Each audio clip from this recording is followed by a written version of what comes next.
Happy New Year, Happy New Year. Maybe you'll have a podcast to cut me off at any time, Alasdair. Otherwise, I'll keep going. I didn't know I was meant to. I was waiting for your bit to finish.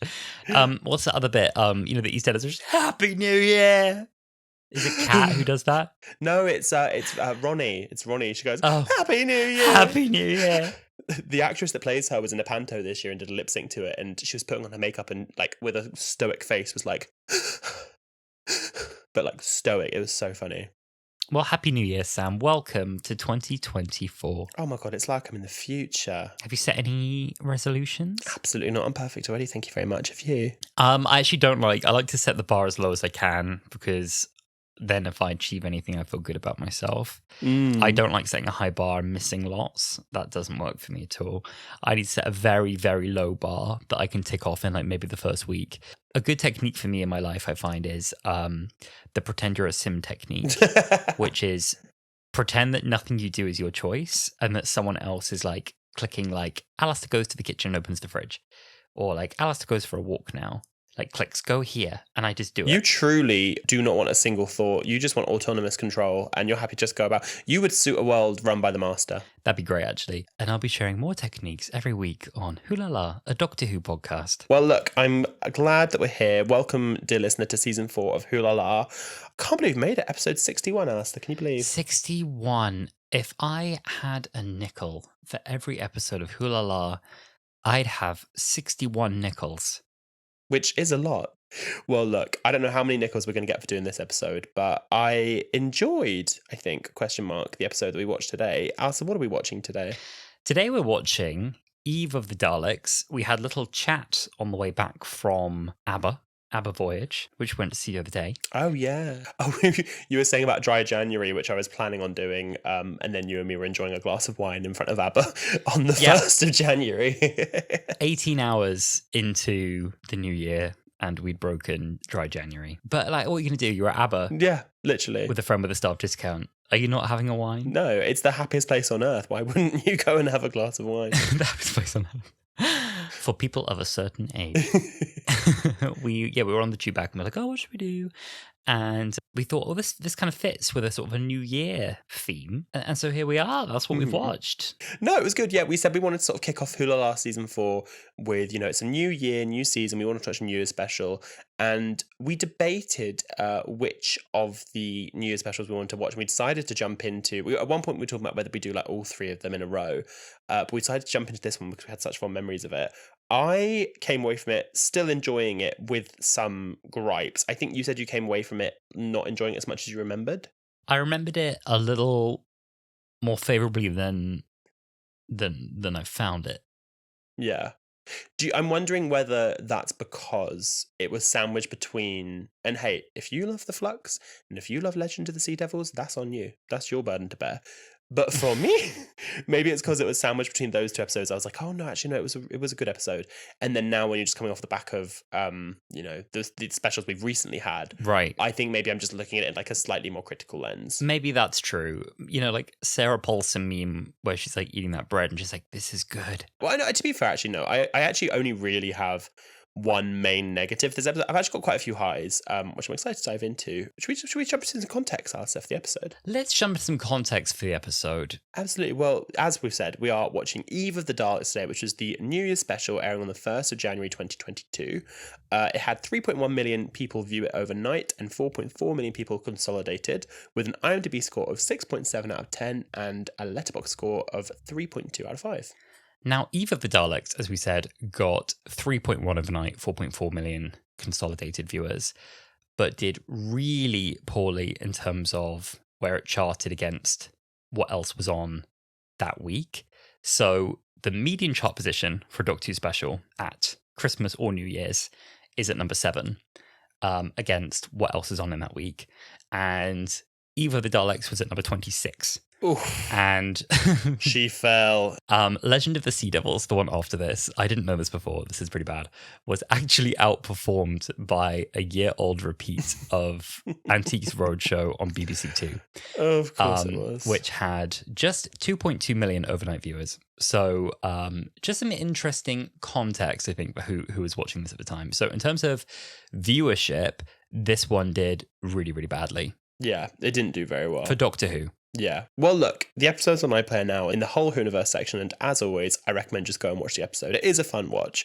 But for anyone who hasn't seen the episode recently or wants a little refresher, here is a recap of the story. Shortly before midnight on New Year's Eve, Sarah is begrudgingly working at her storage unit with her loyal customer Nick paying her a visit. Meanwhile, the Doctor attempts to reset the TARDIS to remove the damage and abnormalities caused by the flux, accidentally landing in the storage unit.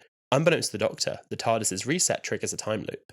Nick encounters an executioner Dalek which kills him and later the Doctor, Yaz, Dan and Sarah. Time resets with Sarah and Nick both trying to save each other but failing and dying upon seeing the Dalek again. The Doctor realises that each reset shortens the time loop by 1 minute and speculates that the loop will collapse at midnight. The Daleks reveal that they have detected the TARDIS's NG signature and have come to execute the Doctor for her actions linked to the flux. Both the Doctor's group and the Daleks attempt to learn from the previous loops in order to anticipate their enemies' next moves. During the loops, Nick confesses returning each year to see Sarah, while Dan points out to the Doctor that Yaz has feelings for her. Using illegal fireworks and other materials stored in the facility by another employee, the group decide to create a trap that will bring the facility down when fired upon. To prevent the Daleks from anticipating their plan, they behave completely differently in the penultimate loop before dying again. In the final minute before midnight, they place the materials along with Sarah's phone in place while escaping through the basement. Triggered by hearing Sarah's mother calling her phone, the Daleks shoot the trap and ignite the fireworks, which causes the facility to explode and bury the Daleks underneath. The TARDIS finishes restructuring, and the Doctor and her companions leave to find the lost treasure of the Four de la Mar, while Nick and Sarah decide to travel the world together. No, not nice. Ah, that's nice. It's weird, but it's nice. It's weird. Well, speaking of weird, this is going to be a weird thing for Wholala. I'm actually going to kick off with some fun facts before we get into our thoughts, because I think it's relevant. Oh, go on, it is relevant. So according to Chris Chibnall in a 2022 Radio Times interview, the original plan for the special was something much larger scale and presumably tied to the previous 13th Doctor vs. Dalek stories. However, with the addition of an Easter special, The Legend of the Sea Devil, the budget that they were given did not accommodate these plans, and a new version of the story had to be written 1 week before production started. That's so insane. Do you think it was a really different story, or do you think this is brand new? I think this is brand new from what he's saying, because it feels weird that there are 3 Dalek specials in the Jodie era, if you don't count Power of the Doctor, because obviously that's got multiple villains. And 2 of them are very clearly like sequels of each other, and it feels weird for the third one. I know it continues from the Flux, but it's very much its own place. It's very much a self-contained story. I'm not sure maybe if it would have included the characters of Sarah and Nick either way, but it just feels like a very self-contained story in a very like easy to access location with very little new things having to be, you know what, like they've got the Daleks, they can get a location that is clearly a storage unit, they can lightly dress it, like it's something that would be doable. I can definitely see that being the case. Yeah, I don't know how I'd actually write a story in any conditions that quick.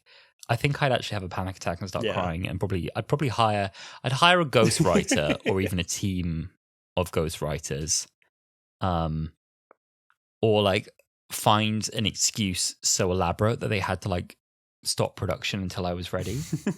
It's like, no, we're not doing this. So I've got a bit of a headache today. No, not feeling very well. This. I mean, it would have stressed me out. It stressed me out. Truly, that is when you'd reach for ChatGPT. Like, that's when you'd reach out to the help AI. Me. Help me. Help me. Well, I think that knowing that, it definitely adjusted my thoughts on the negatives of this episode, because actually, to be fair, I think I was being a bit harsh earlier. I do actually have quite a lot of like highs for this episode, and then the negatives that I have, not that I can like forgive them, but like I can understand them a bit more given that context. Yeah, definitely. I'm very impressed. I wouldn't have guessed it was that rushed watching it at all. There's maybe like, no, for sure, things that I would nitpick about, but I think on the whole it's a fun episode, and I'm always a fan of like a standalone contained story that requires very little context to enjoy, and this for me like is a nice fun episode.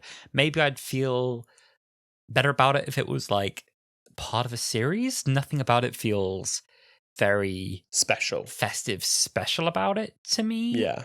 In the context of other festive specials kind of being this sort of grand romantic adventure, but then like as you say, it being like a very rushed script done not that long before production. Not really surprised. Yeah. It definitely was giving me New Year's, but in the same way that like The Unquiet Dead was giving Christmas. Like it was just a episode set at New Year's rather than a special centering around this like holiday. Sure. Anything in this about new beginnings? I guess there was, because they had like 8 new beginnings. I guess that carried in. Well, speaking of that, one thing that I did really like about this episode is there's quite a lot of foreshadowing to the plot before the plot starts, and I just think that's quite clever writing. Nick wishes Sarah Happy New Year at the beginning of the episode, and he says, "Here we are again," and she goes, "Yep, here we are again." And I just think that, like, having watched it, I don't think I've ever actually rewatched this episode before today since it aired, and watching it, I was like, "Oh, I know what you're doing there. I know what you're doing." I thought that was fun. And I guess the whole idea of a TARDIS reset, right? Like refreshing, restarting the year, rebooting the TARDIS, kicking it off right. That's a real high for me. Let me jump on in. Some of the visual effects in this I really, really like, and I think a ton of it is actually Ben Pickles, aka I believe like John Smith is the pseudonym on YouTube, and they've actually now done a YouTube reel of what they contributed to this era of Doctor Who, and there's a lot of this episode in that.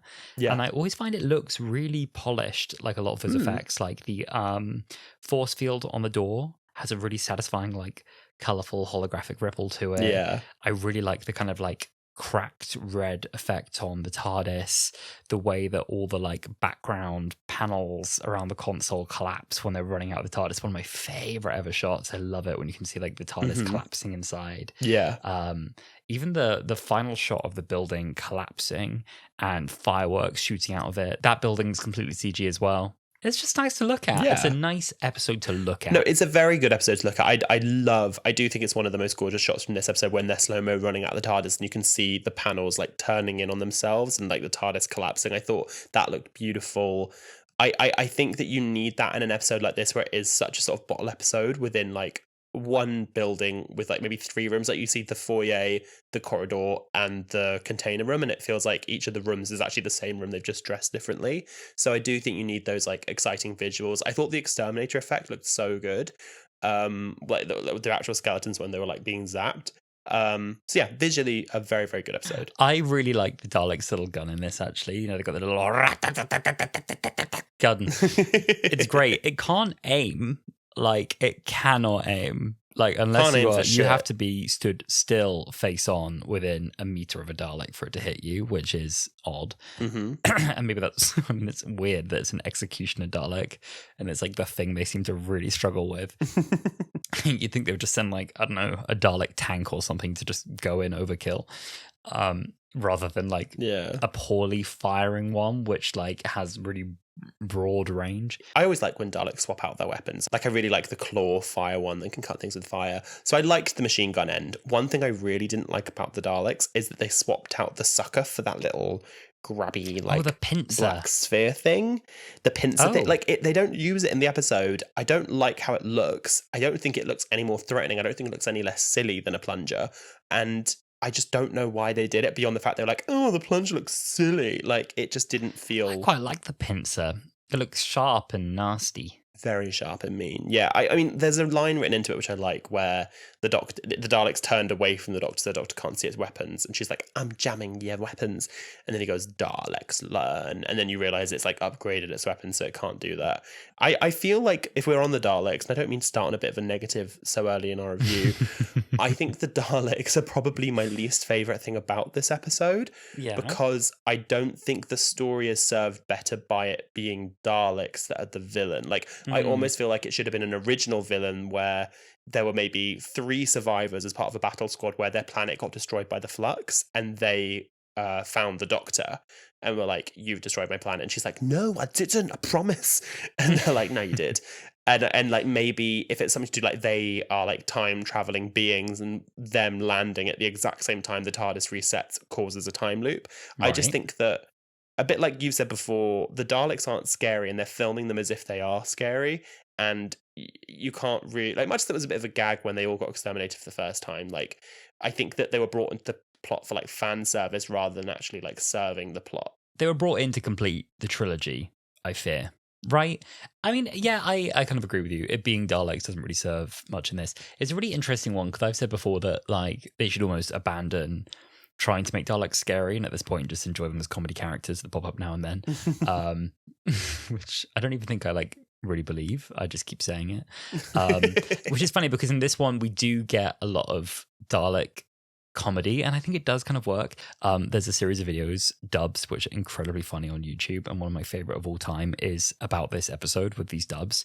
And maybe that's now forever changed the way that I see this episode as well. One is called Ground Hogmanay of the Daleks, and it's by someone called Joe Vevers. Everyone's probably seen like a bit from it. The dubs are so funny, and they are so ingrained in the way that I now like perceive this episode. But it just again like elevates that comedy like one step further, and kind of takes the piss out of some of the silliness with the aiming and stuff in this as well. I'm wondering, Sam, do you think they've kind of nerfed the Daleks in this episode? They keep missing. They're a little cocky. They have 8 attempts to kill the Doctor and friends, and they still don't anticipate the plan correctly at the end. Even though they have just 50 seconds to get the explosives into the basement, they somehow are still distracted by a mobile phone and blow themselves up. I think that the thing that they maybe shouldn't have done in this episode is so early on show that the Daleks can just at the beginning of loop teleport right next to you, because it really makes them feel like stormtroopers when they do that and don't just immediately shoot on sight. They stand there and they're a bit like, identify, or they have a bit of like a banter with Dan.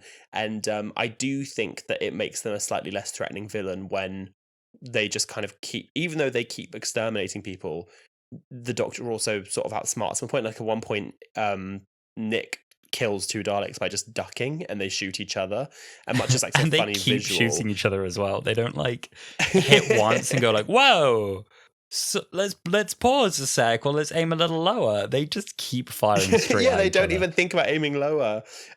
So yeah, I don't know. I just think that it might have suited an original character better. But like we said earlier, I also don't want to be too harsh, because I'm sure the reason the Daleks were written into this were that they already had the Daleks, and if they didn't have the money to create a whole new monster for it, which monster are you going to bring back? The Cybermen? Like, they literally just did them. They couldn't bring the Cybermen. So I do understand why they went with Daleks. I just I think given that we kind of have all this like repeated dialogue from the Doctor about like the Daleks are really, really smart. They are so smart, and they can adapt to anything. And they kind of forget they can teleport. Or there's a part where Sarah kind of runs for the lift, and he's like, halt! And he forgets he can cut the power. I'm like, you can still do that. You did it on the last run, but you can do it again. You can still do that. I don't know. There's yeah, some bits with that doesn't really make any sense. Well, look, speaking of Sarah, one of my big highs of the episode is the cast, specifically the new additions to the cast. I think that Aisling B and Ajani Salmon were both really, really great contributions to this episode. Aisling B I'd seen in quite a lot of things before. Ajani I actually hadn't. This is the first thing I'd seen him in. But they both were really, really good characters, very believable. And I think in this kind of bottle episode, you really do need them to be able to carry the story. I could watch Aisling B in anything. I want her to come back to Doctor Who immediately. I think her comic timing is second to none. I think there was one loop, maybe like the 4th in, where they had a plan and the Daleks just immediately slaughtered them all. And she did drama really well as well. And she just has so many like one lines. Like when she comes in and she's on the phone, she's like, but not as much as I hate you, Jeff. I hate you.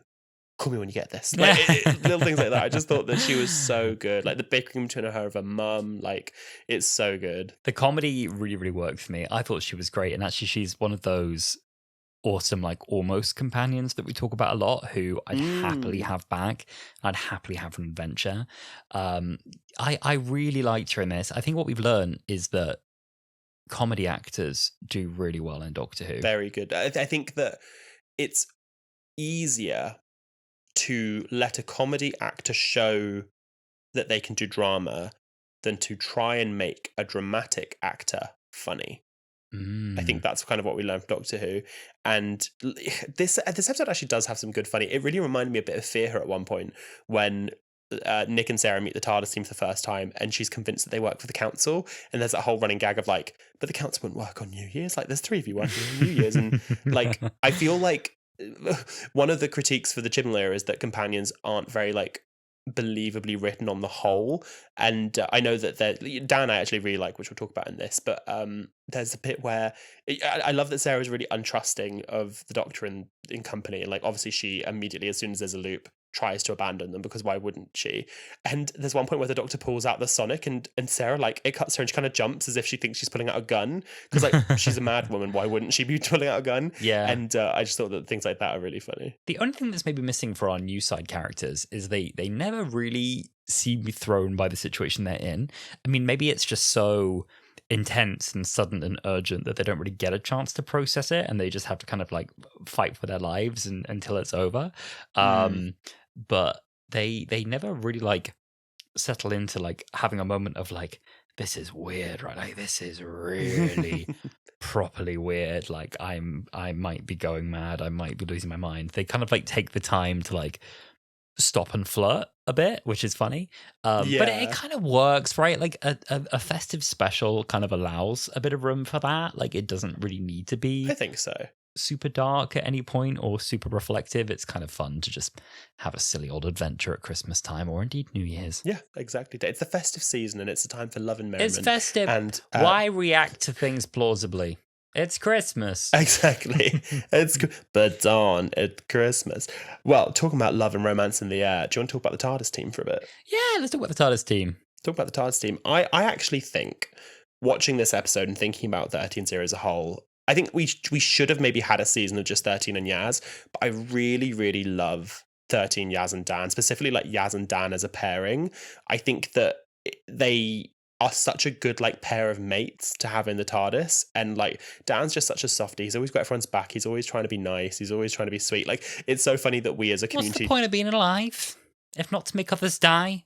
Well, that's the thing. We chose to make him evil when he's such a nice guy. It's very much a self-contained episode, but you can see where it is like coming from. So they kind of you're kind of caught up by the time that they arrive. But yeah, like I was saying about Dan, nobody needs soup more than me. Nobody needs soup more than me. Oh, but yeah, with Dan as I'm gonna binge watch Evil Dan videos after this. Had me scared there. I forget how nice real Dan is, where like there's that scene in the TARDIS where he offers to kind of sacrifice himself, and the Doctor does have a moment which I like, for saying like, you don't have to do this, and he's like, I know, but you saved the universe last week, so I reckon I owe you one. It's like, well, sort of kind of. She also didn't. That's a weird line in this, isn't it? He doesn't just say, you saved the universe last week. He says, you saved the entire universe last week. And she's like, yeah.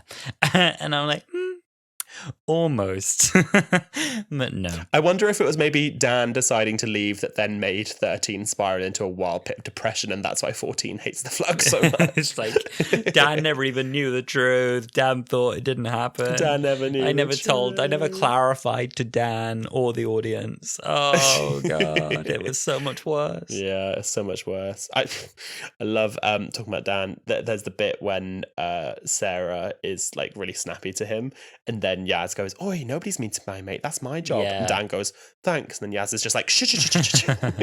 I like their time together them on screen. They're really good. Yaz and the Doctor's interactions in this. I know we're doing this kind of unrequited love thing. Yaz in this, the whole like Thasmin thing wasn't planned and was written in late, right? And then I think, probably at this point they were like, "Oh, we should entertain this," but we're so near the end now that we're not sure how to finish it, because if the feelings are requited, then like Yaz can't stay. We're gonna have to kill Yaz. So we have to either kill Yaz or like there's got to be some reason this doesn't work. So they kind of wrote themselves into a corner there, I think, with that one. I do think that the Yaz and 13 storyline kind of almost deserved another season. Like, if Chibnall Zero didn't get, I don't want to say cut short, because I think it like ended at the time that it was meant to end, everything happened for a reason. But if it was going to carry on, I think that Dan would have left at the end of these specials, and I could have seen them do one more full season of just the Doctor and Yaz, and then have that full season be a bit of like a Ten and Rose arc of like, no, I truly love you. So yeah, it never really felt like they had the time to do it justice. There's a couple of like cute moments in this, like when Sarah is saying, "Oh, good-hearted weirdos are the keepers," and Yaz just kind of looks over at the Doctor. But the scene that made me connect the most to 13 and Yaz's relationship actually had nothing to do with the Doctor, and I agree with you. I think the Doctor's just a bit like rude and snappy to Yaz, and doesn't really benefit the storyline. It's when Yaz is talking to Dan about it, and I just think it's really cute, and I like that it's a story about someone who doesn't even really know their sexuality. Like, there's that line where she says, "I don't know what to do, Dan. I've never told anybody, not even myself." And that's not something you see on TV that much, especially in a show that's not really like a queer-driven show. So I did like that aspect of it, but I think that the fact that one of my favourite scenes about their relationship didn't involve the Doctor kind of shows more about how I felt about it in this episode. Yeah, I liked that conversation. I thought Dan was really sweet. always like a meme about like, I'd come out to her, I'd come out to him. Dan, you're a sweetheart. Like, Dan truly is so unjudgmental and such like a dear friend, and like almost like talks to Yaz about those feelings like as if it wasn't even like a gay relationship or queer feelings. It's just like, have you told her how you feel? He does it a bit like a nice dad. He gives dad energy, doesn't he? Yeah. Proper dad energy. He really really sweet does. pea. He is a sweet pea. And like he has a chat with the doctor then when he says to her, like, she likes you. And this is another case of the doctor acting dumb for no reason. It's like, I don't know what you mean. And he's like, well, you do. For some reason, you pretend to me and to her. And I can't even do a Liverpool accent. Who's this? I'm not gonna try. But he says like, for some reason, you pretend to me and to her that you don't. And we kind of get like a bit of a payoff in that later in the next episode. But like, Dan outs her, Did you ask, Dan? Did you check? That didn't feel like you had her permission now, did it? Did it? I guess he's saying, I think you already know. And I think you know that. And you're not doing anything about it. No. And I think you know that. I keep thinking that SNL skit now with Kate McKinnon, and I think it's Kristen Wiig or Billie Eilish or someone, and it's the cat lady where she grabs her boob. She goes, "That's my breast, and I think you know That's that." what I'm thinking of. That's what I'm thinking of. You know when you like say the line, you can't even think of how the line is said, but you know it's a thing. Oh God, it's SNL. Dan. Oh my God, Dan. That's my breast, and I think you know that. That's so Dan. That's so Dan coded. There's something I hear referred to as Chibnall's gun, which is like I know what you're doing. Chekhov's gun, except it just stays loaded. It's just set up in the first act but never fired. Oh God, it makes me laugh. So it happens again in this one, which is really funny. There's all this like, oh, my phone, like I can't turn the ringer off. Amounts to nothing. And Literally. In this rewatching it, I was like, oh, that must have been part of it, right? Was that it rings out loud? Nope. Like, doesn't do that. Like, I fully thought in one of these bloody loops there was going to be a moment where they're hiding from the Daleks, and then it goes like bing ding, and then the Dalek immediately knows where they are. But yeah, no. Nope. Nothing comes of that. Nope.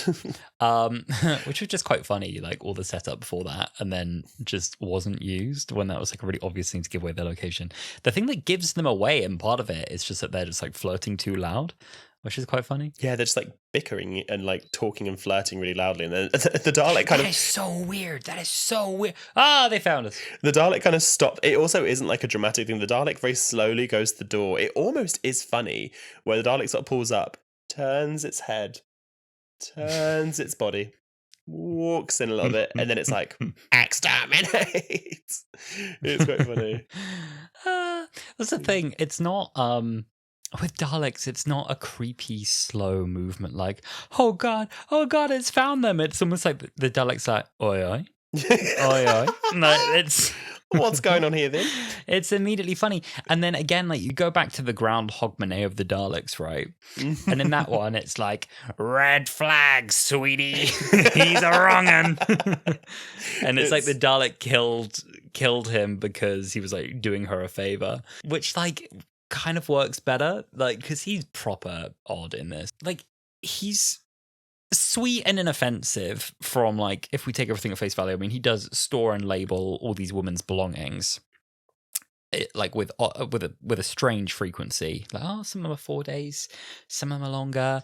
It's like, bloody hell, like you've got a lot of their stuff, haven't you? And you're kind of like displaying it like a museum here. There's that line where they're like, he's like, oh yeah, it's my ex-girlfriends, and they're like, are they alive? Like, exactly. And they lay that on so thick. And rather than just kind of end that with like a, you know, you always were my best customer. You do seem like a very lonely man. Like, let's get you a girlfriend and let's teach you some etiquette, and let's prep you for a date, and let's, and I'll be your friend. Instead, they're like, we're in love now. I mean, I guess it's meant to be the resolution of that is that he is willing to sacrifice himself for her even after she calls him a weirdo. Speaking of, my one note that I wrote about this is I just wrote, the ex-girlfriend gag, bit weird, Sarah's reaction is correct. Quote, man, you are weird. She was right. Man, you are weird. And Yaz is like, he's right there. And I'm like, I'd say it too. Are they trauma bonded? Is that what this is? Like, probably. They've just been through something so weird that maybe that. You know what? Let's explain it away as that. Yeah, they've just trauma bonded so much over dying 8 times with each other that, like... Dying 8 times in a row, right? Hey, listen, no one in Yeah. the world ever has died 8 times with someone. Maybe you would trauma bond and be with them forever. Who knows? Maybe you would. So one thing we should talk about in this episode is the time loop as a general concept, I think. Okay. I watched the end of this episode with my partner, and he said to me, he was like, oh, has Doctor Who ever done a time loop before? And I was like, oh no, I don't think they have. And then I Googled it, and the first thing to pop up was an article, the 10 best time loop episodes of Doctor Who. And I was like, oh, but then I remembered even stuff like Heaven Sent, like, is a time loop episode. And I was like, oh yeah. Okay, cool, yes. Cool. That was a good one. Yeah. But I don't know about you. I just, in general, am such a fan of a time loop story. I know it's tropey, like it is a trope, but movies like Happy Death Day, Palm Springs, all that, like I just think it's a really fun concept and you can have a lot of fun with it. It's also quite simple in that you just have the locations, as in to make, you have the locations that you are filming at for that one day and you can keep using them over and over. And that's very much the point. I do think this episode benefits from there being a limit, like that there's, you know, you lose a minute every time you die and it's counting towards midnight, because otherwise you can just keep going onwards and onwards and onwards, and like, what's the point of stopping them die like 100 times, 500 times? Like you then end up with a Heaven Sent. So I do think that this episode benefited from being able to learn from each time they come back and knowing that there's a limit to how many times they can. I think it's so much fun, a time loop, and it's nice, I guess, that it's like distilling the story down to this like strategy off of like outsmarting one another, trying to stay one step ahead. Neither of them deliberately caused a time loop, and so it's kind of a case of like trying to survive to the end. A very simple kind of like, all we have to do is be outside the building at midnight and the loop is done.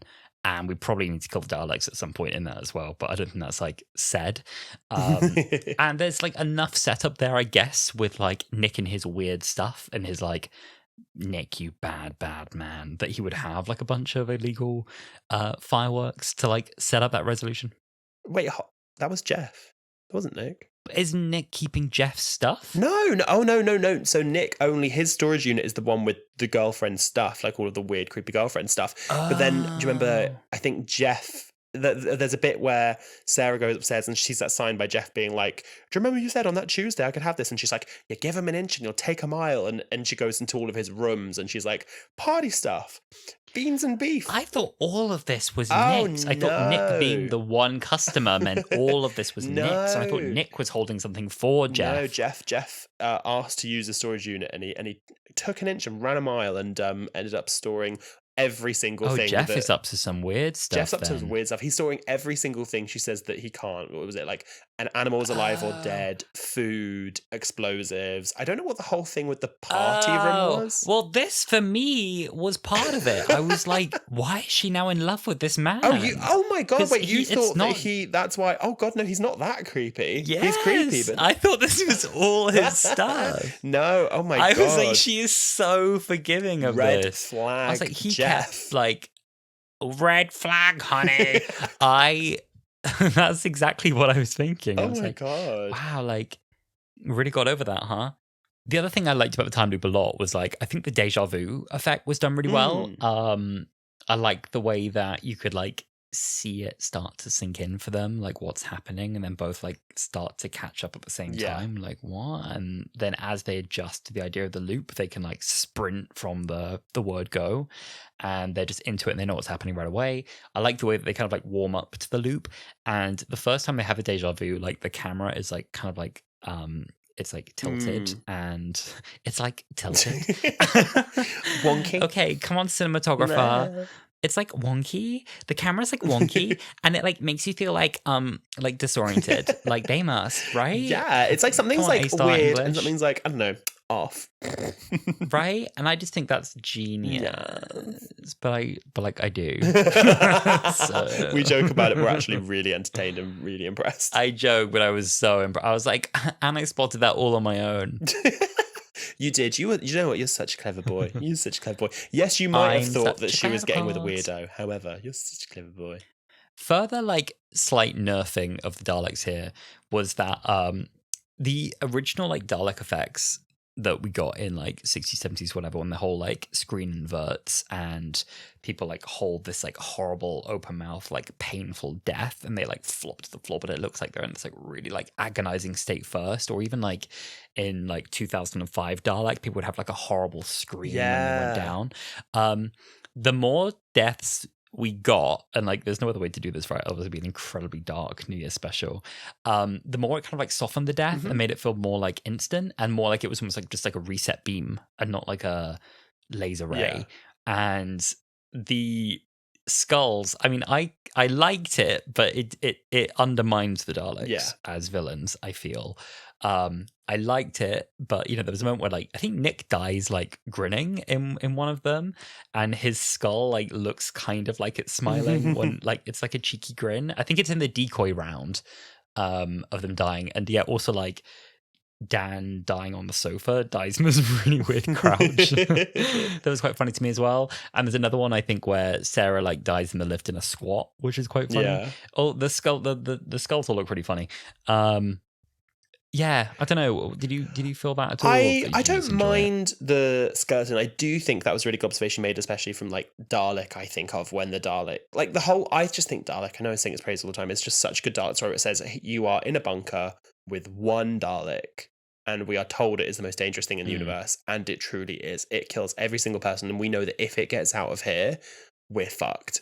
And I really like when it exterminates someone. I do like that you see the skeleton. It didn't like. I know what you mean. Like there were definitely some ones where the mouth was open, and I was like, "Wow, that skull's mouth is really open." But I think it needs the scream because you quite often they're just silently like there with their arms out, like ready to die. And I think that you need to show that each death is painful because it doesn't feel like a death to me. It just feels like oh great, inconvenient, right? Another one, I guess. Yeah, maybe there should have been a little bit more of like a.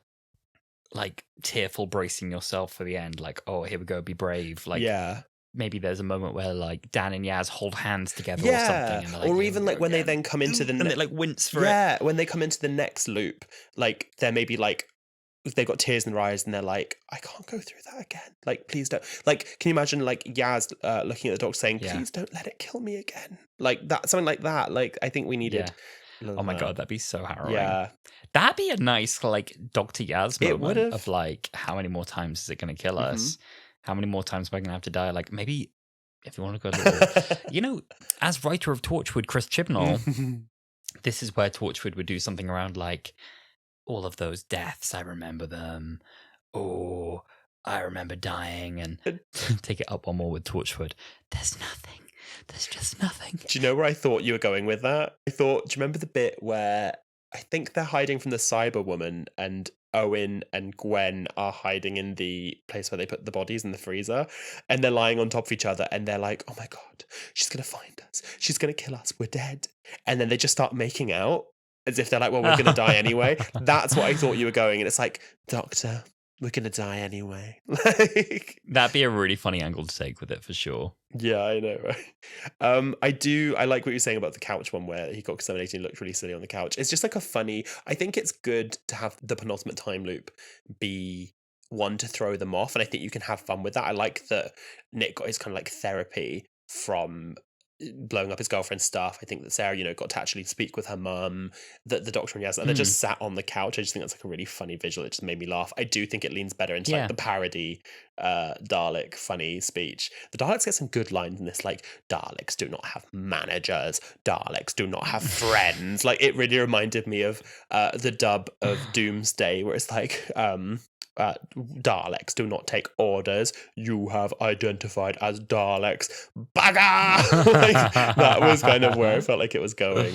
But I do think one thing I liked writing wise is that, like, even though Chekhov's gun of the beeping phone was left untriggered, the mum kind of being the key to it. Like, she keeps phoning, and that's what eventually tricks the Dalek.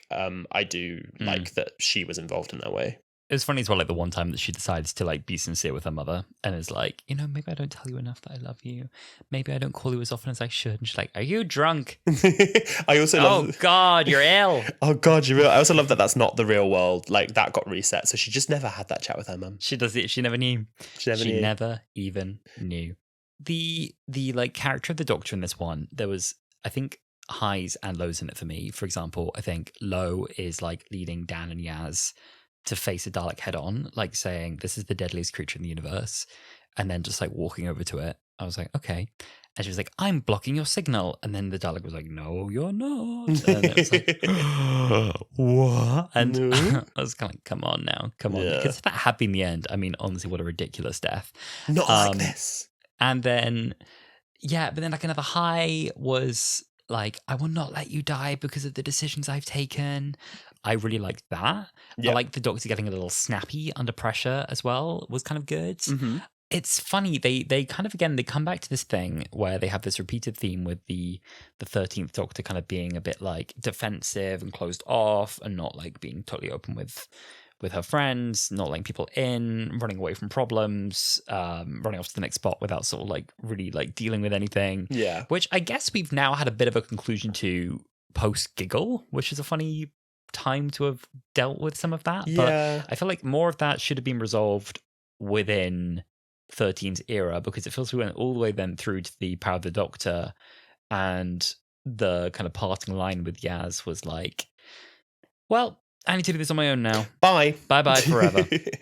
I won't even mention you to Donna, by the way. Like, I have this question for you. I think it is inarguable, and this is no comment on, you know, who I love, David Tennant, Mandip Gill, Jodie Whittaker, Captain. Like, it's no comment on who I like or don't like.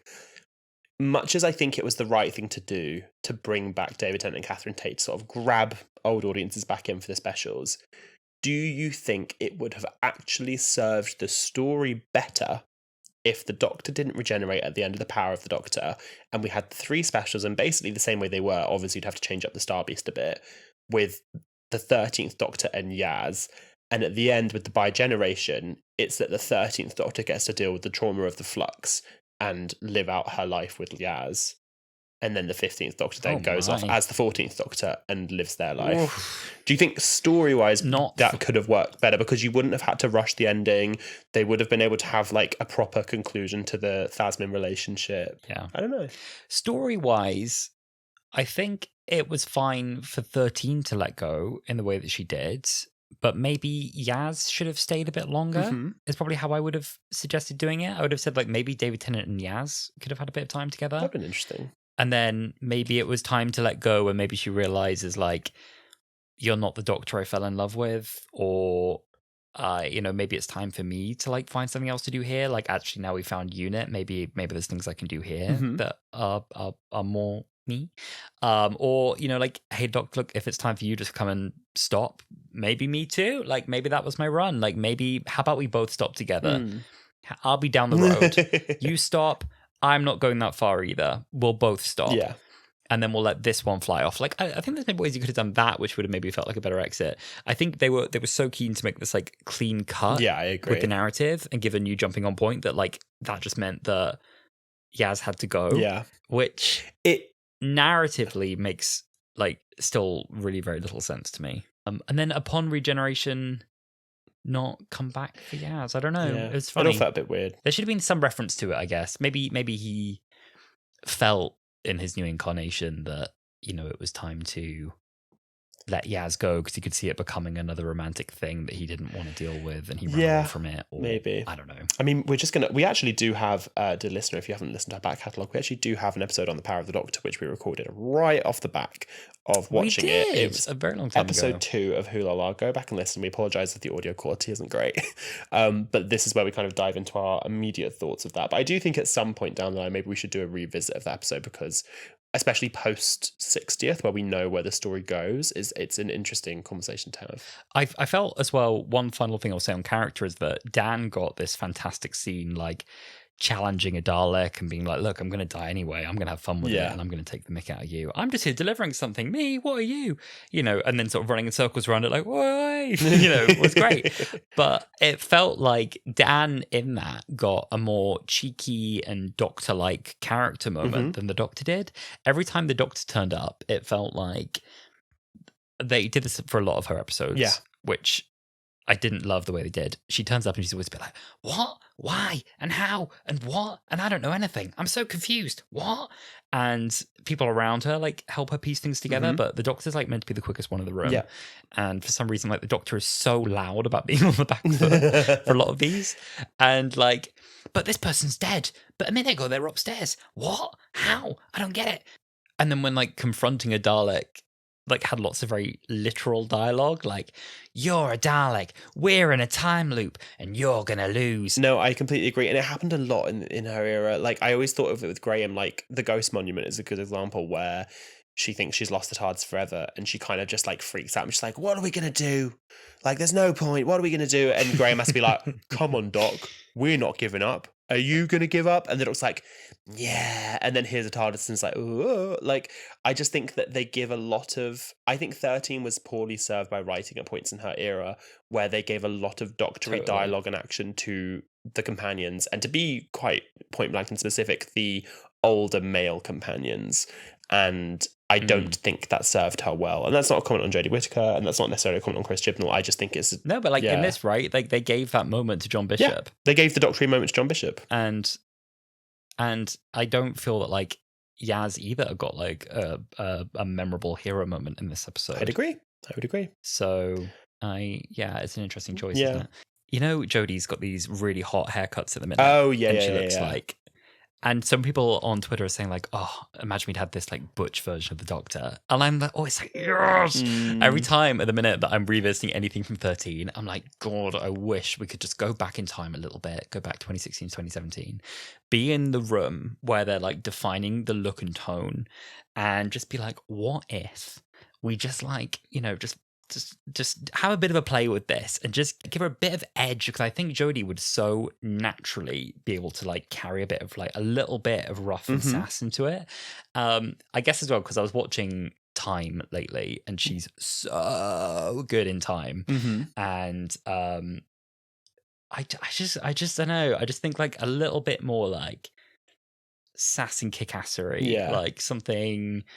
Probably something that, you know, ironically as well, follows 12, maybe a bit more naturally as well. No, it felt like you could have had as a progression 9, 12, 10, 11, 13, I feel. Like 13 feels like she comes off the back of 11, far more than 12. I agree. Well, Alistair, look, what did you think of this episode overall? I think once again, as with like a lot of like episodes from this time, I think they were like really up against it with various production issues, COVID. Like one day I'm so keen to know like truly the inside story of Doctor Who around this time. I think it's a solid episode. Like it doesn't feel like a festive special. It's fun. Like it's all right. I don't think it deserves to be like panned. It's a perfectly competent episode. It might be my favorite of the kind of like the Dalek trilogy. Potentially. But I'd have to rewatch the other ones to see. And also, Chris Chibnall, this is a formal invite to Wholala to do an expose on your own era. If there's anything you've left unsaid, I'm sure that NDA is run up by now. So feel free to jump on. You're always welcome. Yeah. After everything that I just said about Chibnall's gun and then cackled, I'm sure Chibnall is absolutely gagging to get on Wholala. Absolutely. But I would actually love to. Like, the thing is, I'll say as well, like with that footnote, everything I've ever heard about Chibnall, and I always feel like this is like a footnote I need to give on any time we discuss like the Chibnall era / Jodie Whittaker, is positive. Chris Chibnall did an interview actually with another podcast, another Doctor Who pod, and on that he just comes off as a massive sweetie. And everything I've heard about, you know, his efforts, I think, with the show were about trying to improve diversity on and off screen as well, and do that sincerely, and create great working conditions, and try and bring in like new talents and give them opportunities as well. Take from that what you will. So there we are. There we are. No, I get you. I think that this was a fun episode overall. I have more highs than lows. I just think, it was a product of its time. And by that, I agree with you that it had COVID against it, had budgets against it. And with the tools they had, I think they did a good job. Agree. We're going to play a little game. And it's going to be a slightly shorter one than normal, especially for the premiere episode of season 4 of Wholala. I'm so sorry. We are playing our favourite game, Camp or Damn. Woo! Yeah! Hoo-hoo! Woo! I'm just afraid this is not a very camp episode. This is but I have got a couple for you. uncamp. Are you ready for them? Yeah, this is not a camp episode. Sarah hating all men. Man, you're weird, and I hate you, Jeff. Camp or damn? Yeah, that's actually quite. That is actually quite. It's difficult. It's like, is it funny? Is it camp? I think it's just about camp in delivery. I think it's a soft camp. It is. It's a soft camp. This one. I think it's just there in the way it's delivered. Yeah, I see that. And then for the next two, I'm gonna ask which of these is the campest. Okay. Daleks do not have managers, and then Daleks do not have friends. Which of those are camp? You can say neither. Either of those camp. It's tricky. I think there's something camp about your gay best friend not having a manager that actually is decent at their job. I was gonna say like there's something more about like Daleks do not have friends. There was a little something in there. I don't know. I'm gonna maybe just say like these for me are a little too slippery. I'm not sure that they can be easily compartmentalized into the camp box. It's a wah in the camp department. I do have a couple more fun facts for you. Obviously, I stated about the constraints in time during the episode. The first time that Sarah is confronted by Dalek, it says, "I am not Nick." And this was intended as an in-joke, since Nicholas Briggs provides the voice of the Daleks. That's a good one. That is. I found a little gem there. And at the end of the episode, Carl, who's the intended victim of Tim Shaw from Jodie Whittaker's premiere appearance, The Woman Who Fell to Earth, makes a brief cameo at the end of the episode. And when I was watching this, I couldn't remember who he was, but I was watching it with my partner and I was like, I know I meant to know who they are, but I don't know who they are. Yes, I had a similar experience. It's because he looks a bit like one of the In-Betweeners who is also in The Flux. I thought that. I was like, is this the guy from The In-Betweener? I thought that. I was like, it's not. But like, it really looks like it. The guy who was in The Village of Angels, actually. That's who it reminded me of. Well, I started baking. Had a breakdown. Bon appetit. Me delivering anything as a showrunner. I delivered my first unsolicited script a couple weeks ago to Reese Connolly of Gallifrey Cabaret. I just sort of texted them a PDF and was like, do what you want with this. And they were very courteous about it. They were like, oh, like, do you want royalties on this? Or I was like, no, just thought you might like to. You're like, this is nothing. For you. It's nothing. It's It's just silly. It's just silly. It's going right on my fridge. Yeah, it's going right. Oh, good work. You did a really good job. I really like this one. If they didn't like it, they did a really good job of pretending they did, which made me feel very flattered. Yeah. So I may have a new job there outside of Wholala as Galley Cab creative consultant. I might just turn in more like unsolicited scripts to make him uncomfortable. I've thought of another one.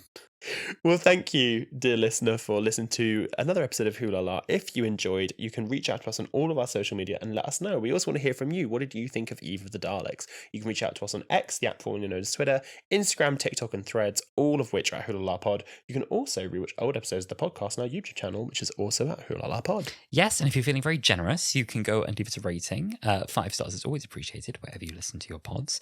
And tell a friend how much you love the podcast and get them to listen as well, or even share this episode onto your story or any other number of good things that create engagement for us, and we're very grateful for that.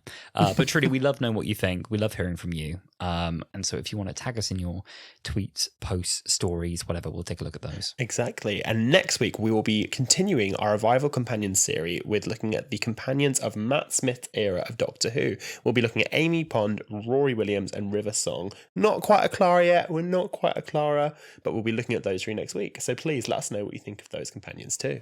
Well, thank you so much for listening to the first episode of Season 4 of Wholala, and we will see you next week. See you next week. Bye.